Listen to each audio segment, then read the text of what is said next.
back to Perfect Dark for a bit. Do you think they're going to have multiplayer in Perfect Dark, or are they just going to kind of drop that and kind of stick with the narrative, single player experience? Yeah, I think that's going to be just your single player GoldenEye plus Deus Ex plus Dying Light.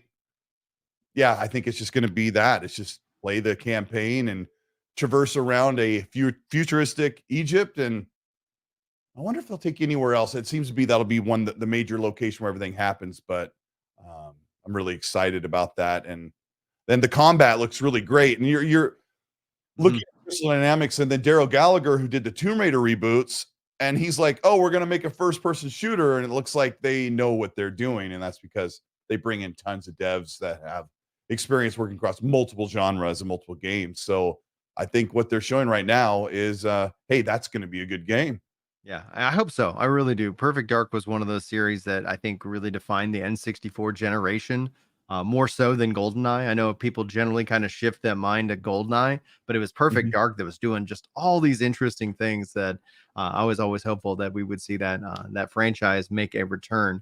Now, let's talk about kind of obviously the big, gotcha moment in the room. Was with the interview with Phil Spencer. For me, I think Xbox has been very clear in signaling where they're going, but for the diehard Xbox faithful, the move to publishing more games in more places, every screen is an Xbox, really has had a lot of people just kind of wondering what their future with the brand is. What did you think about what Phil had to say about, yes, that more games will be coming to more platforms, specifically PS5, but also this would include Switch and Switch 2?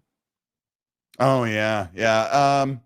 That's been something that I've been revving up for and being prepared, like mentally for how that will be as an Xbox fan and talking to Xbox fan base.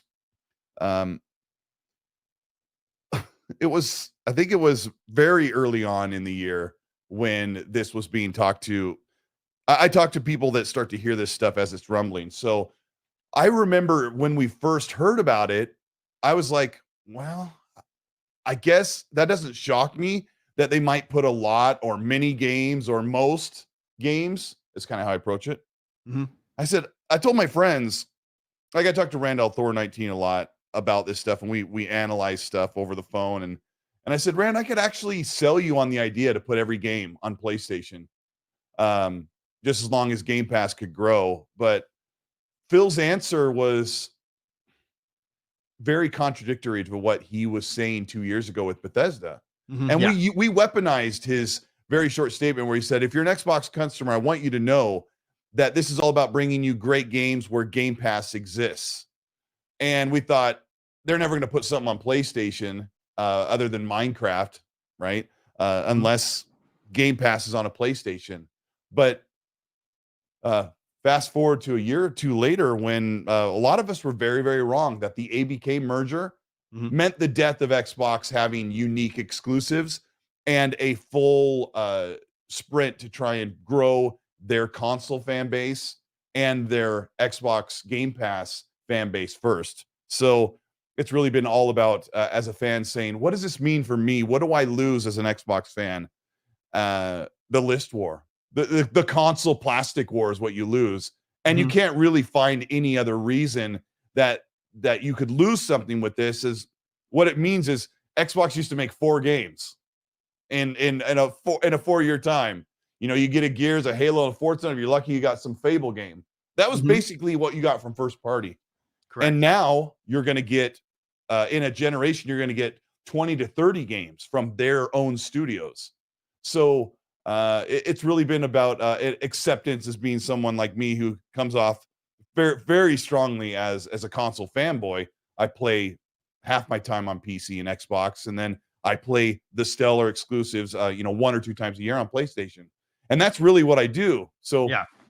And I don't mean to dance around your question. No, you're asking about Phil Spencer's statement. Yeah, it was some word salad, and he was. He could have been more direct about it, but I think the idea of exclusivity is deteriorating out from underneath our feet as we go on in the years. And PlayStation and Nintendo, of course, will be the last ones to have to make major compromises to what they do with exclusives. But right now, if PlayStation puts out 10 games from their first party studios, I say 8 of those are coming to PC day and date. Or I would say 8 or 9 of those are coming to PC very soon, if not at launch. And PlayStation would never have done that 2 years ago. No, never, Or 2 years ago. right? But as time progresses, that's where, like with the PlayStation ecosystem and their mindset, like we saw with their last kind of direct that they literally brought like 13 of the 14 games they showed are also coming to PC. And I think that while they're tent poles, like they're being true to their word, they're tent poles, like the next God of War or whatever franchise that you personally hold dear will launch exclusively on the PlayStation. I don't know if in 10 years that will remain to be true, but I think easily over the next 5 plus years that's gonna be kind of be the course, their course of action. I say, well, how should I refer to you on the show?